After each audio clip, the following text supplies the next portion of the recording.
ಇದು ಶಿಡ್ಲಘಟ್ಟದಲ್ಲಾದರೂ ತಮ್ಮ ಹಲವಾರು ವ್ಯವಹಾರಗಳ ಜೊತೆಗೆ ಆನೇಕಲ್ನಲ್ಲಿ ಒಂದು ಸಿನಿಮಾ ಥಿಯೇಟರ್ನ ಕಟ್ಟಿಸಿದರು.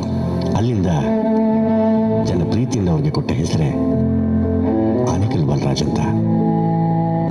ವ್ಯಾವಹಾರಿಕ ಬದುಕನ್ನು ಅಚ್ಚುಕಟ್ಟಾಗಿ ಕಟ್ಟಲು ಶುರು ಮಾಡಿದ ಅವರು 14 ಸೆಪ್ಟೆಂಬರ್ 1987ಕ್ಕೆ ಸಗಯಾ ಮೇರಿ ಅವರನ್ನ ಮದುವೆ ಆಗ್ತಾರೆ. ಶ್ವೇತಾ ಬಾಲರಾಜ್ ದಂಪತಿಗಳ ಮೊದಲನೇ ಮಗಳು. ಅದಾದ ನಂತರ 31/3/1990 ಅಂದ ಜನನಾಗದು ಸಂತೋಷ್. ಬಾಲರಾಜ್ ಅವರು ಅಷ್ಟೊತ್ತಿಗಾಗಲೇ ಆನೇಕಲ್ನ ಕೌನ್ಸಿಲರ್ ಕೂಡ ಆಗಿರ್ತಾರೆ. ವ್ಯವಹಾರದಲ್ಲಿ ಬಡ್ತಿಗಾಗಿ ಮತ್ತು ಮಕ್ಕಳ ವಿದ್ಯಾಭ್ಯಾಸಕ್ಕಾಗಿ ಬೆಂಗಳೂರಿಗೆ ಬಂದ ನಂತರ ಸಿನಿಮಾದ ನಿರ್ಮಾಣಕ್ಕೆ ಕೈ ಹಾಕ್ತಾರೆ. ಆನೇಕಲ್ ಬಾಲರಾಜ್ ಅವರ ಮೊದಲ ಸಿನಿಮಾನೇ ಹಲೋ ಯಮ್ಮ ಒಂದು ಅತ್ಯದ್ಭುತವಾದ ಯಶಸ್ಸನ್ನು ಅವರಿಗೆ ತಂದುಕೊಡುತ್ತೆ. ನಂತರ ಬಂದಿದ್ದು ಪ್ರೇಮ್ ನಿರ್ದೇಶನದ ಕರಿಯ. ಈ ಚಿತ್ರದ ಯಶಸ್ಸು ಬಾಲರಾಜ್ ಅವರನ್ನ ಚಿತ್ರರಂಗದಲ್ಲಿ ನಿರ್ಮಾಪಕನಾಗಿ ಗಟ್ಟಿಯಾಗಿ ಉಳಿದುಕೊಳ್ಳೋ ಹಾಗೆ ಮಾಡುತ್ತೆ. ನಂತರ ನಾರಿ ಮುನಿದರೆ, ಗಂಡು ಪರಾರಿ, ಜಾಕ್ಪಾಟ್ ಚಿತ್ರಗಳನ್ನ ಸಾಲಾಗಿ ಕೊಟ್ಟ ಇವರು ಮುಂದೆ ತಮ್ಮ ಮಗ ಸಂತೋಷ್ ಅವರನ್ನ ಚಿತ್ರರಂಗಕ್ಕೆ ಪರಿಚಯಿಸಲು ಮುಂದಾಗ್ತಾರೆ. ಆಗ ಬಂದಿದ್ದೆ ಚಿತ್ರ ಕೆಂಪ. ಇದು ಸಂತೋಷ್ ಅವರಿಗೆ ಚಿತ್ರರಂಗದಲ್ಲಿ ಯುವ ನಾಯಕ ನಟನಾಗಿ ಗೆಲುವು ತಂದುಕೊಟ್ಟಿತ್ತು. ತಂದೆ ಹಾಕಿಕೊಟ್ಟ ದಾರಿಯಲ್ಲಿ ಬೆಳೆದು ಕನ್ನಡ ಪ್ರೇಕ್ಷಕರ ಎದೆಯಲ್ಲಿ ಕೆಂಪನಾಗಿ ನೆಲೆಯೂರಿರುತ್ತಾರೆ. ನಂತರ ನಟಿಸಿದ ಗಣಪ ಚಿತ್ರ ದೊಡ್ಡ ಮಟ್ಟದ ಯಶಸ್ಸನ್ನು ತಂದುಕೊಡುತ್ತೆ. ಜೊತೆಗೆ ಅಪಾರ ಜನಮನ್ನಣೆಯಿಂದ ಚಿತ್ರ ಹಿಟ್ಟೆನಿಸಿಕೊಂಡಿರುತ್ತೆ. ಇವರ 4ನೇ ಚಿತ್ರ ಕರಿಯಾಟು 2017ರಲ್ಲಿ ಈ ಚಿತ್ರ ಬಿಡುಗಡೆ ಆಗಿರುತ್ತೆ. ಅಲ್ಲಿಂದ ಸಂತೋಷ್ ಬಾಲರಾಜ್ ರವರು ಈ ಚಿತ್ರರಂಗದ ಭರವಸೆ ನಟನಾಗಿ ನೆಲೆಯೂರ್ತಾರೆ.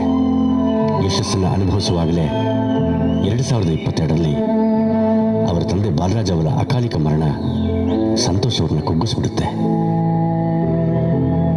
ತಂದೆ ಜೊತೆ ಕಂಡ ಅದೆಷ್ಟೋ ಸಿನಿಮಾಗಳ ಕನಸು ಒಂದೇ ಸಾರಿ ನುಚ್ಚುನೂರಾಗೋಗುತ್ತೆ. ತಂದೆ ಕಟ್ಟಿದ ಪ್ರೀತಿಯ ಪ್ರಪಂಚದಿಂದ ಸಂತೋಷ್ಗೆ ಹೊರಬರಲು ತುಂಬಾನೇ ಕಷ್ಟ ಆಗುತ್ತೆ. ಅವರ ಆಸೆಗಳನ್ನೆಲ್ಲ ಸಿನಿಮಾ ಕ್ಷೇತ್ರದಲ್ಲಿ ಒಂದೊಂದಾಗಿ ಮುಂದುವರಿಸಲು ಸಂತೋಷ್ ನಿರ್ಧಾರ ತೆಗೆದುಕೊಂಡು ಸಕ್ರಿಯರಾಗಿ ಸಿನಿಮಾ ರಂಗದಲ್ಲಿ ತೊಡಗಿಸ್ಕೊತಾರೆ.